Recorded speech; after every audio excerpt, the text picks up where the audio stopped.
के जो है थोड़ा सा चिड़चिड़ापन हो जाता है। तो चाइना इस पर जो है ऑब्जेक्शन किया, इसलिए जो है ये आप लोगों ने भी देखा लाइमलाइट रहा। आजकल हम लोगों के जो राष्ट्रीय सुरक्षा सलाहकार हैं, क्या नाम है उनका, अजीत डोभाल, आजकल जो है चाइना के दौरे पर पहुंचे हुए हैं, बीजिंग में पहुंचे हुए हैं। तो ये दोनों जल विद्युत परियोजनाएं जो है कहां पर स्थापित की जा रही है, अरुणाचल प्रदेश में स्थापित की जा रही है।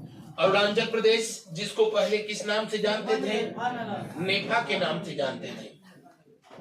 पहले इसका नाम नेफा था। नेफा बोले तो नॉर्थ ईस्ट फ्रंटियर एजेंसी, इसे नेफा के नाम से जाना जाता था। अरुणाचल प्रदेश की राजधानी बताने की जरूरत ही नहीं, कहां पर, अरुणाचल प्रदेश की राजधानी ईटानगर। अरुणाचल प्रदेश के जो है सीएम इस समय, जी हाँ, पेमा खांडू हैं, और वहां के राज्यपाल इस समय गवर्नर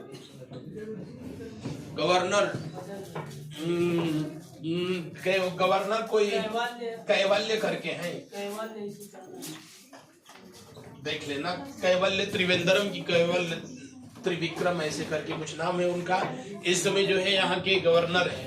अब अरुणाचल प्रदेश अगर जो है आप लोग मैप में देख रहे हैं, कहाँ उधर है, हाँ, तो अरुणाचल प्रदेश देखिए, अगर पूछा जाए सबसे अधिक जो है, अगर अरुणाचल प्रदेश किन देशों के साथ लग रहा है, तो लग रहा होगा चीन के साथ, और लग रहा होगा किसके साथ, म्यांमार के साथ, और किसके साथ लग रहा होगा, हाँ, भूटान के साथ लग रहा होगा।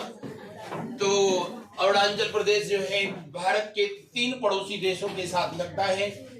और सबसे ज्यादा पूछा जाता है कि म्यांमार से भारत का कौन सा राज्य सबसे अधिक लगता है, तो आप मैप में देख रहे होंगे, म्यांमार से सबसे अधिक भारत का कौन सा राज्य लगता है, अरुणाचल प्रदेश लगता है, अरुणाचल प्रदेश लगता है। भारत और चीन के बीच में जो विवादास्पद लाइन है जिसका नाम है क्या, मैकमोहन रेखा, जो कि शिमला समझौता के बाद जो है मैकमोहन रेखा का निर्धारण किया गया था।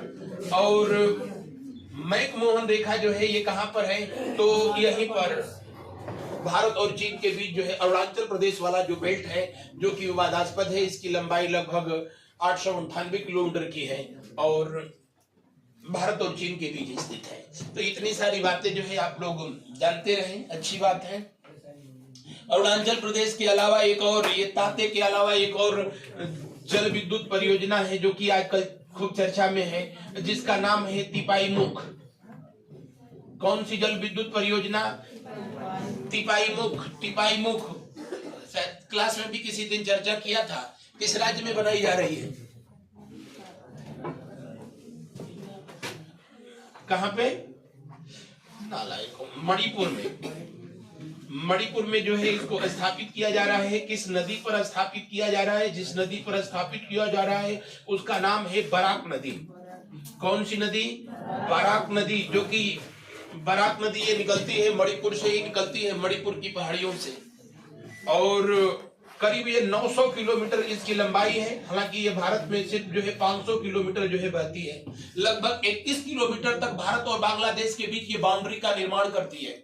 और इसी नदी पर जो है जो परियोजना बनाई जा रही है, जो डैम बनाया जा रहा है, उसका नाम है क्या, तिपाईमुख। इसका बांग्लादेश इसलिए विरोध कर रहा है कि जो ये बराक नदी है बांग्लादेश में जैसे ही जो है एंट्री करती है तो ये 2 हिस्सों में जो है बढ़ जाती है। उसका एक हिस्सा जिसको नाम है सुरमा नदी, आपसे कभी कभी पूछता भी है कि भारत की किस नदी को बांग्लादेश में सुरमा नदी के नाम से जाना जाता है, इसी को बराक कौन, और इसका दूसरा हिस्सा है जिसका नाम है कुशीनारा।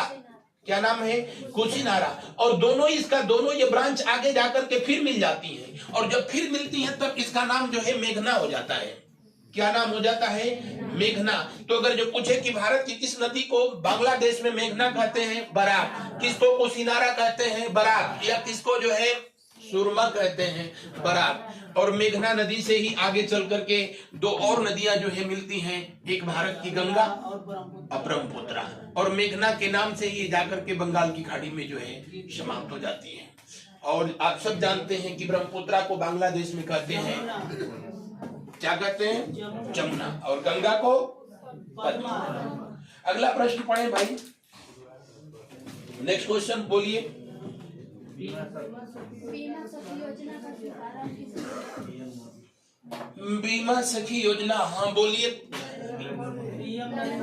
इसको सब जो उनको नोट करना होगा कर लिए होंगे ना। हाँ,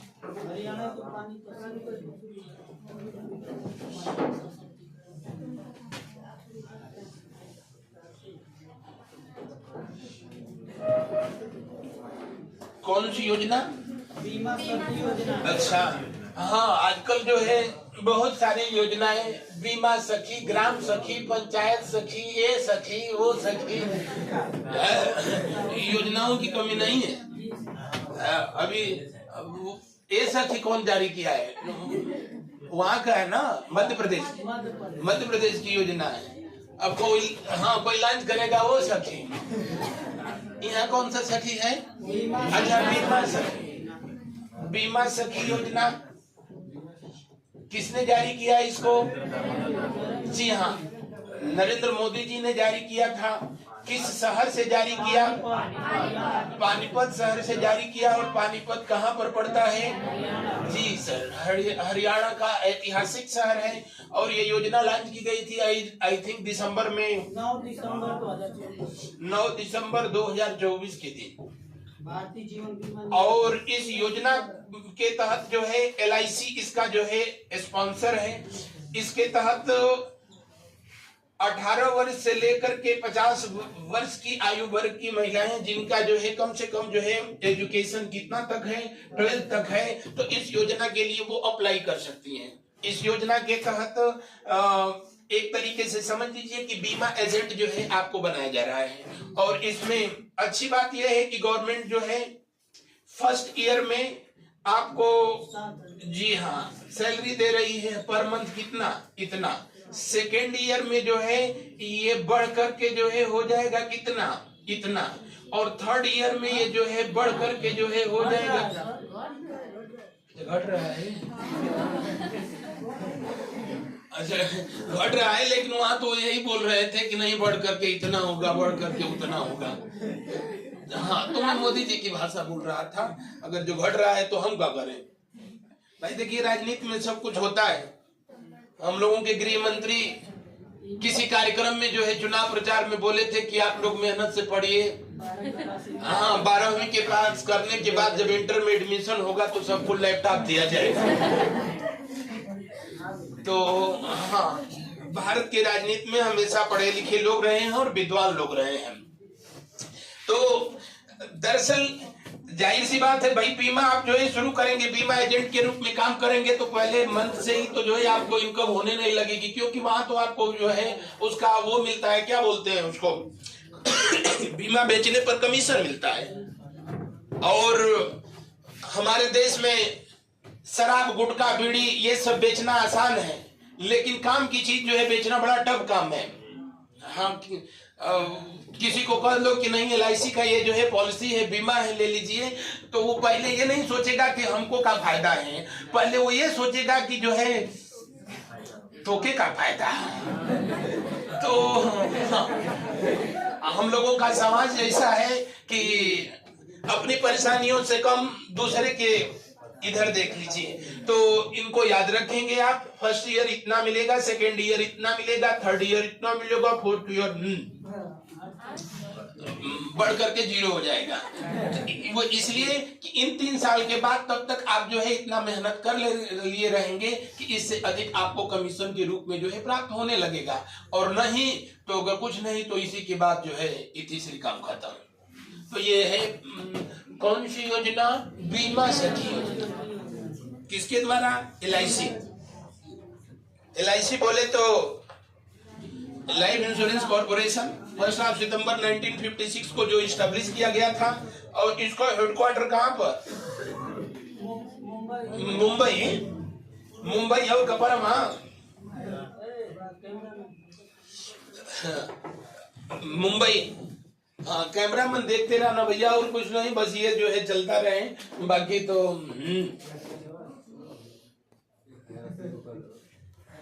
अगर आपको दिक्कत ना हो तो आप यहीं आगे बैठ जाओ।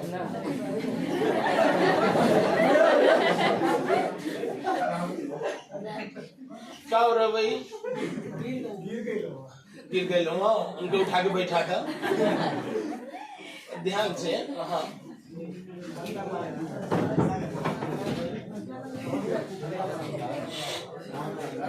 जल्दी से बैठ जाइए आप लोग, कोई दिक्कत नहीं। हमारे देश में वीआईपी लोग देश से ही आते हैं, और आप लोग भी बैठा करें तो इस बात का ध्यान रखें कि जो लोग बाद में वीआईपी आएंगे उनको ज्यादा दिक्कत ना हो, है ना। तो उस हिसाब से बैठा करें। अब आप लोग इस तरीके से बैठते हो कि जहां पहुंचना एवरेस्ट पर पहुंचने के बराबर है, उनके लिए वही जगह छोड़ के रखते हो। आइयो, तो इनको नोट कर लिया गया। वैसे प्रधानमंत्री जी ने अपने एक और योजना जो है चलाई थी इसी शहर से, हाँ, इसको 22 जनवरी 2015 को इन्होंने शुरू किया था। और कौन सी योजना? बेटी बचाओ बेटी पढ़ाओ योजना, प्रधानमंत्री जी की योजना। और मजे की बात यह है कि जिसमें आरटीआई के थ्रू किसी ने जो है इस खबर को वो किया था, तो नवभारत टाइम्स अखबार ने इसको जो है खबर को प्रकाशित किया कि इस योजना को संचालित करने में सिर्फ 5 वर्ष के अंदर गवर्नमेंट ने जो है 700 करोड़ रुपया खर्च किया है। बस 700 करोड़ रुपया खर्च किया है, उसमें से भी 400 करोड़ रुपया सिर्फ इस योजना के प्रचार करने में खत्म कर दिया गया। जबकि देश में जो है महिलाओं की संख्या कितनी है, तो जो है अभी 60 करोड़ भी नहीं है। अगर 2011 की जनगणना के अनुसार देखें तो जो है करीब 60 करोड़ के आसपास एग्जिस्ट करती है। और इस योजना के लिए जो है खर्च कितना कर दिया गया? वो इसलिए कि सबका साथ। आगे बढ़िए।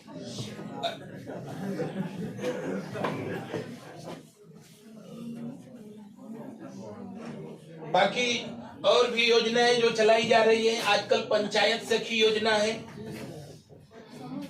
पंचायत सखी योजना के तहत 6,000 रुपया मिल रहा है हर गांव में। आप लोग देख ही रहे हैं, इस समय यूपी की ही योजना है। एक ग्राम सखी योजना है, ग्राम सखी योजना।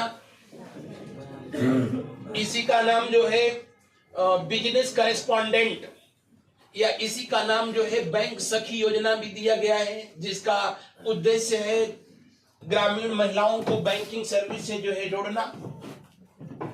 इसके साथ 4,000 दिया जा रहा है, प्लस जो है उसमें कमीशन वगैरह कुछ होगा। आजकल एक चला है उनकी योजना, मध्य प्रदेश की योजना। मध्य प्रदेश की योजना कौन सी? ए सखी नहीं, ई सखी। हाँ, ए सखी नहीं, लेकिन हिंदी में वही लिख रहा है, ए सखी। और ए सखी योजना जो है ये एमपी की योजना है। और इसमें हर ग्राम पंचायत में एक जो है ए सखी बनाई जाएंगी, और उनका काम ही होगा गवर्नमेंट की योजनाओं को जो है दूसरे लोगों तक जो है महिलाओं तक पहुंचाना। तो वो जो है ये किस राज्य की योजना है जी। तो ये जितने सखी योजना है आप लोग जो है देख लेना। अगला प्रश्न जल्दी से पढ़ो। महाराष्ट्र विधानसभा की 15वें अध्यक्ष किसे नियुक्त किया गया? विधानसभा, अभी महाराष्ट्र में इलेक्शन हुआ था। महाराष्ट्र का जो इलेक्शन हुआ वहाँ कितनी विधानसभा सीटें हैं? 288। और लोकसभा की 48।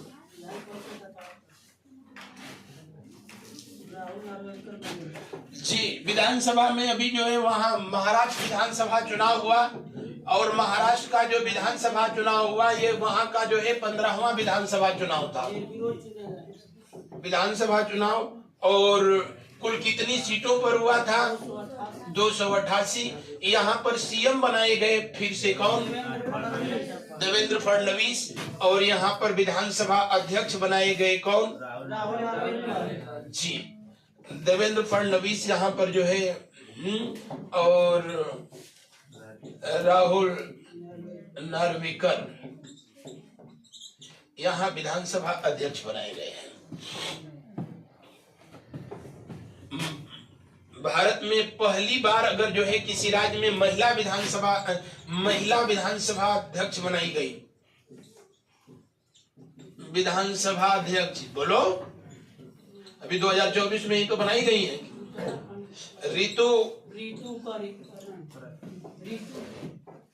रीतू करीधर नहीं, रीतू खंडूरी है शायद। रीतू खंडूरी ये कहाँ पर जो है उत्तराखंड में बनाई गई है। उड़ीसा में बनाई गई हैं, कोई परमिला करके हैं, ये उड़ीसा में बनाई गई हैं। ये वहां की एक पहली महिला विधानसभा अध्यक्ष हैं। और सावित्री सिंह कहाँ बनाई गई हैं? क्या करते हो तुम लोग? राजस्थान में। ये राजस्थान की पहली महिला विधानसभा अध्यक्ष हैं, ये उड़ीसा की पहली महिला विधानसभा अध्यक्ष हैं, ये जो है उत्तराखंड की पहली महिला विधानसभा अध्यक्ष है। और उत्तर प्रदेश की तो सबको पता होगा। उत्तर प्रदेश का इस समय विधानसभा अध्यक्ष सतीश महाना। अरे सतीश महाना कुछ दिन पहले एक वीडियो में भी खूब वायरल हो रहे थे। एक बाबा उनसे, आप लोगों ने पढ़ा ना, देखा होगा, कौन वो जगत नारायण भद्राचार्य हैं, उनसे मांग रहे थे गुरु दक्षिणा में सहायक समीक्षा अधिकारी का पद। तो भारत में करप्शन कहीं है ही नहीं।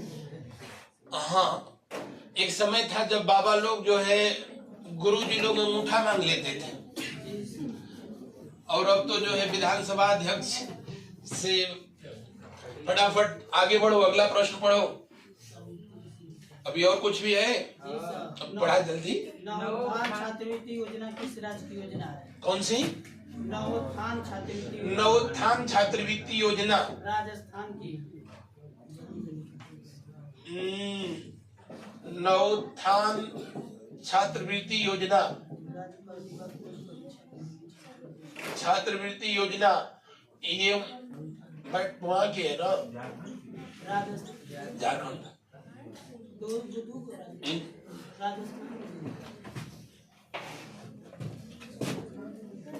झारखंड अनाथ और विकलांग बच्चों के लिए 10 लाख रुपए तक का जो है गवर्नमेंट के द्वारा वो दिया जा रहा है। आर्थिक सहयोग झारखंड के इस समय मुख्यमंत्री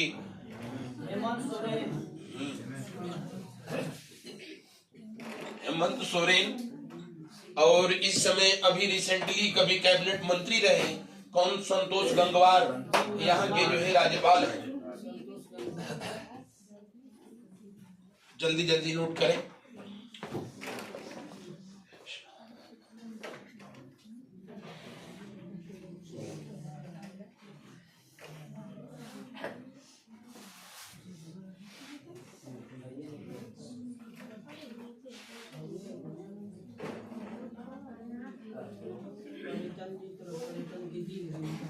अगला प्रश्न पढ़े।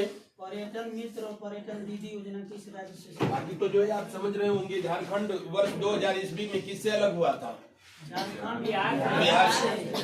बिहार से अलग हुआ था। और झारखंड इसलिए भी जो है चर्चा में है कि झारखंड का स्थापना दिवस जो है कौन सा? 15 नवंबर। और 15 नवंबर किसका जन्मदिन है?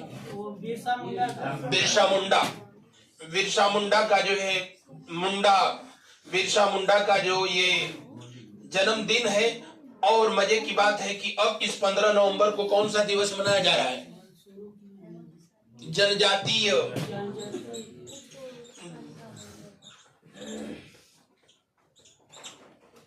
इनका जनजातीय गौरव दिवस, जनजातीय गौरव दिवस।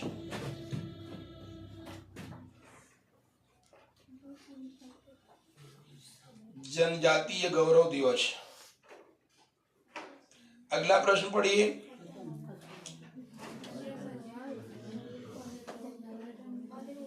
पर्यटन मित्र और पर्यटन दीदी योजना किस राज्य से संबंधित है?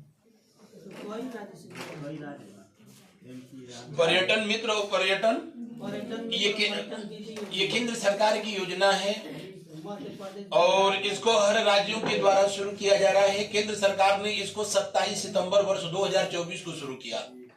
कब? 27 सितंबर 2024 को शुरू किया गया था पर्यटन दीदी और पर्यटन मित्र योजना।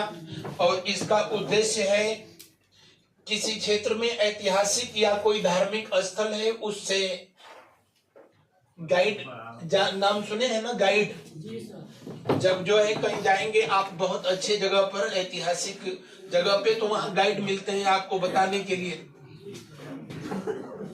आगरा में पहुंच जाइए तो जो है ऐतिहासिक स्थल कभी हम भी आगरा गए तो वहां पहुंचेंगे आप तो तुरंत वो जो है आपको गाइड चाहिए तो हम ये बताएंगे, हम वो बताएंगे। हम थे, एक और टीचर थे, तो वो आया, कहा कि सर हम पूरा ताजमहल के बारे में बताएंगे, हम आपको वो बताएंगे किसने बनवाया, क्या बनवाया, शाहजहां। हम कहें शाहजहां का बचपन का नाम क्या था, तुम बताओ, चलो हम तुमको जो है अभी हायर कर लेते हैं। आगे ताजमहल में शाहजहां का बचपन का नाम कहाँ है? तो कहें कि जब तुम यही नहीं जानते हो तो तुम हमको क्या बताओगे? ताजमहल के बारे में तुम क्या जानना चाहते हो, कहो हम बताएं। तो समझ गया कि लेकिन कुछ लोग हैं जो कि नहीं जानते हैं, तो वो ऐसे गाइड को हायर करते हैं ताकि जो है उस बिल्डिंग या उस एरिया के बारे में बताएं। तो इसी तरीके का जो है एक स्थानीय क्षेत्र से गाइड प्रोवाइड करने की एक योजना है भारत सरकार की। और ये विश्व पर्यटन दिवस जो कि 27 सितंबर को मनाया जाता है, उसी दिन इसको जो है शुरू किया गया। इसमें भारत के अभी 50 जो है ऐसे स्थलों को जो है सम्मिलित किया गया है। हालांकि उसमें उत्तर प्रदेश का कोई भी नहीं है। जिन 50 को सम्मिलित किया गया है उसमें यूपी का कोई भी नहीं है। तो जी हाँ, ट्रेंड किया जाएगा और उन लोगों को जिनको की जो है स्थानीय भाषा या उस स्थान की अच्छी नॉलेज हो, और उनसे रोजगार उपलब्ध कराया जाएगा। आइए, क्या पढ़ाया जा रहा है जीएस में, उसको देखा जाता है। जीएस बोलिए।